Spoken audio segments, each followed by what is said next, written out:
Hello guys! ఈ video మాత్రం especially non veg పీపుల్‌కి మాత్రమే. ఎందుకంటే ఈ వీడియోలో మనం పాయ షేర్వా రెడీ చేస్తున్నాం కాబట్టి నాకైతే చాలా చాలా ఇష్టం.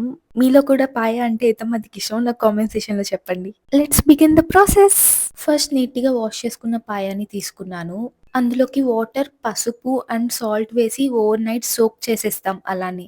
ఇంకా మార్నింగ్ దాన్ని 1 అవర్ విజిల్ లేకుండా అలానే కుక్ చేసుకోవాలి. కుక్ చేసుకున్నాక ఇది ఇలా ఉంటుంది చూడ్డానికి. నైట్ మనం వీటిని సోక్ చేసాం కదా! అదే వాటర్‌లో కుక్ చేసుకున్నా. నెక్స్ట్ ఇది మసాలా కోసం నేను ఒక 2 బిగ్ ఆనియన్స్ తీసుకుంటున్నాను అండ్ 1 స్మాల్ టొమాటో తీసుకున్నాను.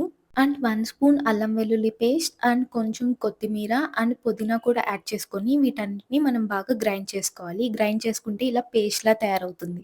నెక్స్ట్ మనం 1 అవర్ ఆల్రెడీ బాయిల్ చేసి పెట్టుకున్న పాయాలో కొంచెం పసుపు అండ్ కొంచెం కారం, ధనియాల పొడి, మనం ఇప్పుడు గ్రైండ్ చేసుకున్న మసాలా కూడా యాడ్ చేసేసి, అందులో సాల్ట్ కూడా యాడ్ చేసుకొని, మీకు కావాల్సినన్ని వాటర్ అందులో యాడ్ చేసుకొని, ఇప్పుడు దీన్ని మనం కుక్కర్‌లో కుక్ చేసుకోవాలి. పాయ ఉడకడానికి చాలా టైం పడుతుంది. సో, నేను అట్‌లీస్ట్ ఒక 30 విజిల్స్ దాకా పెట్టాను. మీ కుక్కర్ కెపాసిటీని బట్టి మీరు విజిల్స్ అన్నది సెట్ చేసుకోవాలి. నెక్స్ట్ ఏమో దీనికి తిరుగుబాత పెట్టుకోవాలి. దానికోసం కొంచెం ఆయిల్ తీసుకొని, అందులో కొంచెం ఆవాలు, కరివేపాకు వేసుకొని పాయ షేర్వాలో కలిపేసుకోవాలి. ఇలా యాడ్ చేసుకున్నాక దీన్ని కొంచెం బాగా బాయిల్ చేసుకోవాలి. అండ్ దెన్ గరం మసాలా ఒక 2 టేబుల్ స్పూన్స్ యాడ్ చేసుకోవాలి.